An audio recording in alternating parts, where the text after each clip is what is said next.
Season 9, Episode 7, titled Stradivarius. In the biz, it is called a bridge episode. We call it filler. Yeah, hit the button. Let's get started.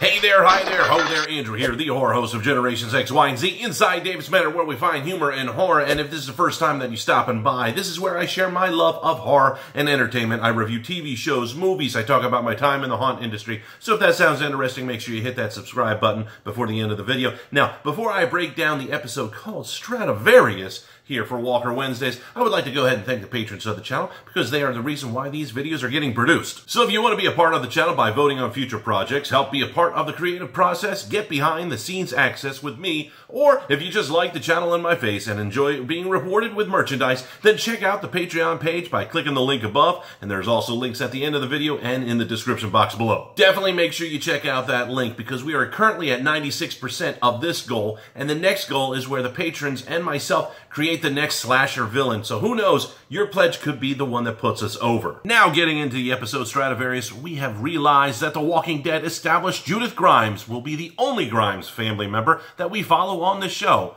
But The Walking Dead has decided not to have Judith Grimes in this episode. What? Alright. But the beginning of this episode, dare I say, seemed like a horror movie. Rosita is stumbling around, bleeding and out of breath, trying to escape what we will eventually know as the Whisperers. The Whisperers are basically The Walking Dead's worst-kept secret. I mean, other than Negan. Negan was probably one of the worst-kept secrets as well, because of the events that happen in the comic books. We are expecting it to happen in the TV show. But the show's direction has to give those that haven't read the comic books a chance to marinate slowly and catch up to speed. Emphasis on slowly. And since I said the show's direction, let me go ahead and bring this up right now. Michael Cudlitz, who is best known from the Walking Dead fan base as Sergeant Abraham Ford, directed this episode called Stradivarius. I have to say, he is probably one of the best directors that the show has had. He's given us sweeping shots that show the entirety of the now massive hilltop, and he's gone ahead and given us some close tension shots with walkers at Camp Darrell, and the great beginning, I mean truly great beginning, actually made us feel like Rosita might be dying in the first couple minutes of the show. So please, Walking Dead, give Cudlitz more episodes to direct. Getting back to the show, Dungeons & Dragons live-action role-playing Carol's true motives come out as we find out the reason for the side quest. The Queen of the Kingdom has to take Prince Portrait of a Serial Killer Henry to go and visit Ranger-class Daryl and his animal companion. Yes, I used to play Dungeons & Dragons when I was young. So this show really has a few stories, but they all happen at the same time, and the screenplay keeps on pinging you back and forth, so let me go ahead and simplify it for you. First, as I mentioned, Queen Carol side quests Ranger Daryl to go ahead and protect Prince Henry as he learns from the Hilltop Smithy to help aid in repair of the kingdom. Wow, that really does sound like Dungeons & Dragons. Second, Michonne, Sadiq, and DJ escort the new crew of Magna, Yumiko, Connie, Kelly, and Luke to the Hilltop. There's tension between Michonne and Magna because, you know, we haven't seen the whole I don't trust them storyline enough in these 9 seasons. Also, this journey will take over a day, so they will have to camp for the night. I really can't stand this whole brooding, I don't like them attitude that we now see whenever somebody new shows up. I shouldn't say when we now see. We've been seeing it for these 9 seasons. Okay, so for 10 years in the zombie apocalypse now, every time that somebody new shows up, everybody's brooding. Everybody's like, oh, I don't like them, I don't trust them, blah, blah, blah, blah, blah. If somebody has lived for the zombie apocalypse through that for 10 years, give them the benefit of the doubt. They probably know what they're doing.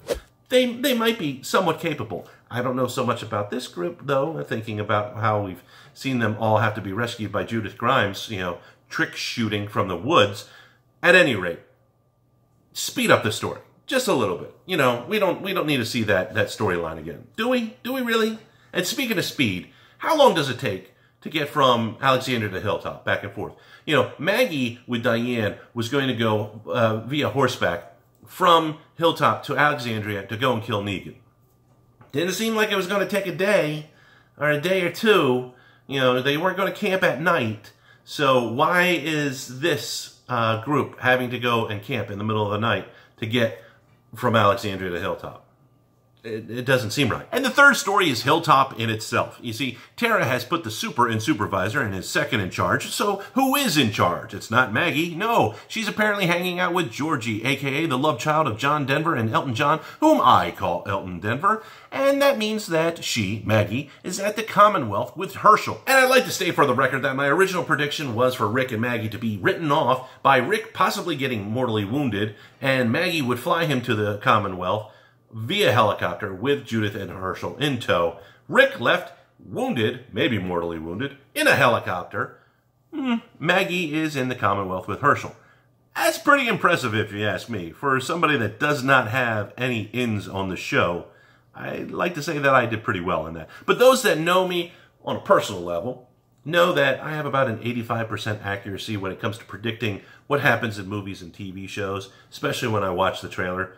It can be annoying for some people. Getting back to Hilltop, Jesus is in charge and runs unopposed during re-elections. And rightfully so. Who's going to go and run against him? The last guy that ran in any kind of election in Hilltop got hung to death. Now that is called voter suppression. So all of this has made Jesus a reluctant hero of Hilltop because Maggie put him in charge. Yet he is not the type to be a community leader. Eventually, I think we're going to see Tara step into that role. I don't know why they didn't put her in charge in the first place. I mean, this was a 6-year time jump. You go ahead and just do it right there. And speaking of time jump again, what has changed in Hilltop at all? I mean, more farmland. Thank you. That's about it. Besides the Maggie situation, nothing else. We hear in some dialogue from Tara that Tammy Rose, you know, the blacksmith Earl's wife, is requesting more land for farming. Can somebody tell me how a great comedian like Brett Butler is playing a bitter character of Tammy Rose? Brett Butler is funny. She had her own TV show. She should be used for comedy relief. Bring a little levity to the subject. You know, Tammy Rose, at least in the comic book, is bitter. The whole Rose family.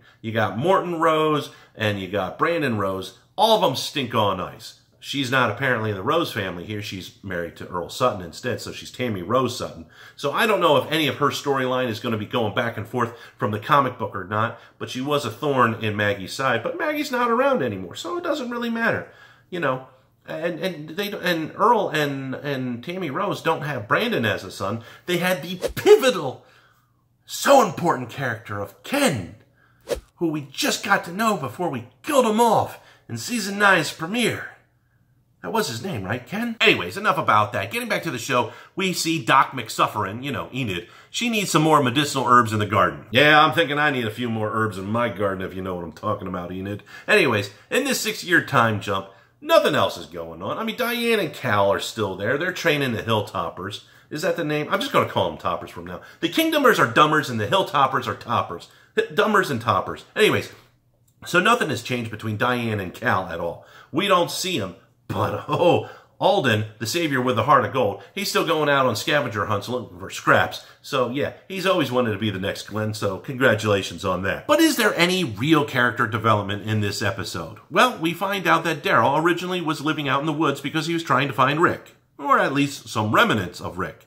And Daryl has a scar over his left eye and has the same X scar in the same spot as Michonne. Did some people need some kidneys or something? What is that all about? Nothing new is known about the new group, which I like to call the Inepts because they are, other than that there was a guy named Bernie, and he was spoken very highly of, and we get a chance to see him as a walker, and the Inepts are sad. The audience doesn't give two squats about this character because we're not emotionally attached to him. We didn't see any screen time. The only thing that we knew about him was that he was wearing a god-awful shirt, which, to be honest, was pretty bad. And that's the only character development we got out of Bernie, so we don't care. Move on. I will say this. We did find a little bit of character development with the inept Luke. We find out that he tries to save as many musical instruments as possible because that is how we keep our souls, our humanity. And the show starts to plant the seed of Aaron and Jesus' relationship. In the comic book, they're a thing, but right now they're secretly meeting with each other without the community's knowledge, and when they meet up, they spar against each other. It's like Brokeback Mountain and Fight Club had a baby and this thing showed up. It was like watching some type of mating dance in fight form.